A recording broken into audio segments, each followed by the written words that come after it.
Hello বন্ধুরা, শ্রী রান্নাঘরে আপনাদের সবাইকে স্বাগত। আজকে আমি একটি আমের আচার নিয়ে এসেছি। এটা কিন্তু টক ঝাল আচার। এই আচারটি আপনারা রুটি পরোটার সঙ্গেও খেতে পারবেন, ভাতের সঙ্গে যে পাতলা মুসুরির ডাল বা মুগের ডাল তরকারির সঙ্গে এই আচারটি দারুণ লাগবে। এই দেখুন আমগুলো কি ফ্রেশ না? এই আমগুলো কিন্তু আমি পাশের বাড়ি গাছ থেকে পেড়ে নিয়ে এসেছি।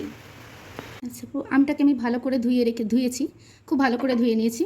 ধুয়ে এইভাবে ভালো করে মুছে ভালো শুকনো একদম করে ফেলো, যাতে আমটার গায়ে কোনো জল না থাকে।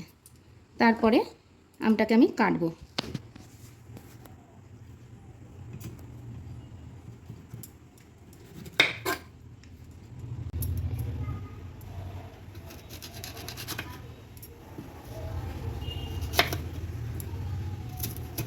দেখতেই পাচ্ছেন বন্ধুরা, আমটা ভীষণ কচি। এক্ষেত্রে একটু কচি আম লাগবে, কারণ গন্ধটা খুব ভালো হবে।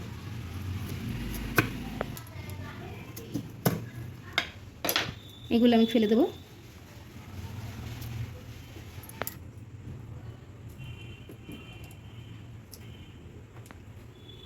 এরকমভাবে সব আমগুলো আমি কেটে রেখেছি।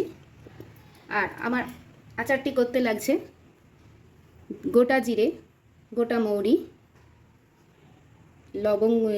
গোলমরিচ, লবঙ্গ, দুটো দারচিনি, গোটা ধনিয়া, গোটা মেথি, গোটা কালো জিরে, শুকনো লঙ্কা, আর এটা হচ্ছে কাশ্মীরি লঙ্কার গুঁড়ো, এটা হচ্ছে বিট নুন, আর এটা হলো ভাজা আচারের মশলা।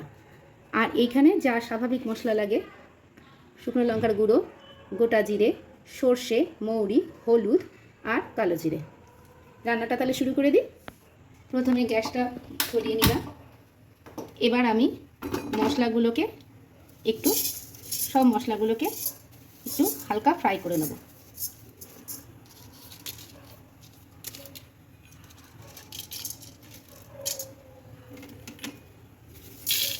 পুরো মশলাটা দেবো না বন্ধুরা,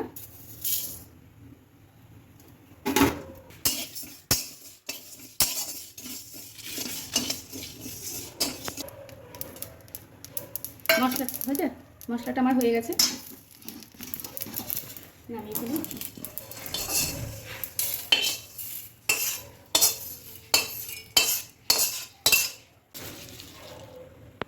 কড়াইয়ে তেল ঢেলে দেবো, তেলটা খেতে বেশি লাগবে। এবার একটু করে গোটা মশলা দেব। প্রথমে দেবো মেথি,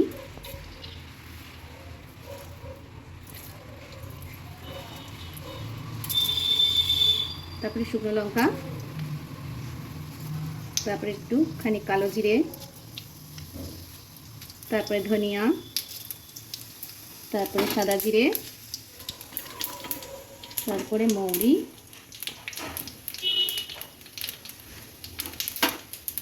লবঙ্গ, গোলমরিচ, সর্ষে, তেজপাতা।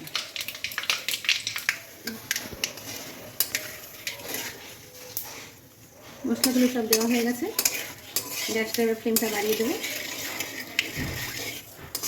দিয়ে আমগুলোকে ঢেলে দেবো, দিয়ে নাড়তে থাকবে। আমরা অনেকক্ষণ নাড়তে লাগবে। দেখুন আমার আমগুলো কিন্তু মোটামুটি হয়ে গেছে, পুরো সিদ্ধ করবো না। আমি এবার একে একে মশলাগুলো দিয়ে দেবো। এই হলো লবণটা একটু বেশি লাগবে। এটা কিন্তু বিট নুন, এমনি লবণ না। এমনি লবণ হলে কিন্তু জল কেটে যেতে পারে। কাশ্মীরি মির্চ, ভাজা আচারের মশলা দিয়ে আবার নাড়তে থাকবে।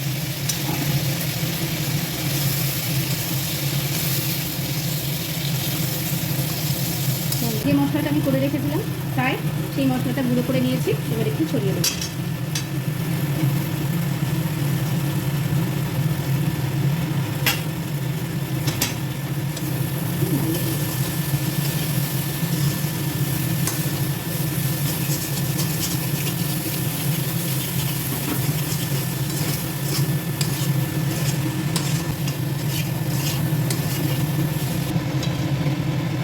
বন্ধুরা, রেডি আমার আচার। গ্যাসটা আমি অফ করে দেবো। এবার ঠান্ডা হলে এটা আমি শিশিতে ভরে দেখিয়ে দেবো। আচারটা আমার ঠান্ডা হয়ে গেছে। এবার আচারটা আমি এই শিশিটাতে সুন্দর করে ঢেলে রাখবো।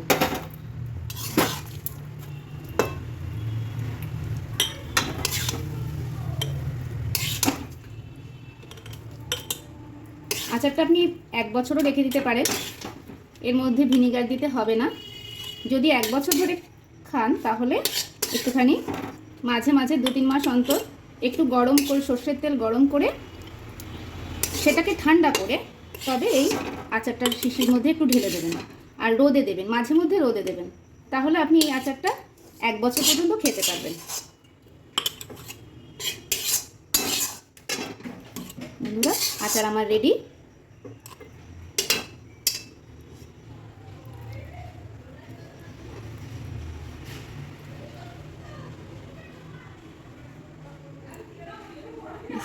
তেজপাতাটা কিন্তু অবশ্যই ভেতরে রাখবেন।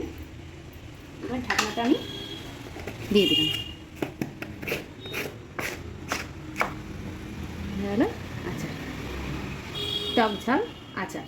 রুটি, পরোটা, ভাত সবের সঙ্গে এই আচারটি দারুণ লাগবে। বানিয়ে খাবেন এবং কেমন লেগেছে কমেন্ট করে জানাবেন। এরপরে আমি আরও আমের অনেক আচার এর রেসিপি আপনাদের দেখাতে পারবো। আমার এই আচারের ভিডিওটা যদি আপনাদের ভালো লাগে তাহলে প্রচুর পরিমাণে লাইক করবেন, শেয়ার করবেন, কমেন্ট করবেন, যাতে আমি আরও সামনে এগিয়ে যেতে পারি এবং আরও নতুন নতুন রেসিপি, নতুন নতুন আচারের রেসিপি নিয়ে আপনাদেরকে দেখাতে পারি, যেগুলো আপনারা বানিয়ে রেখে দিতে পারবেন, স্টোর করতে পারবেন, সময় অসময়ে উপকারে লাগবে, খেতে ভালো লাগবে। নমস্কার বন্ধুরা, থ্যাংক ইউ।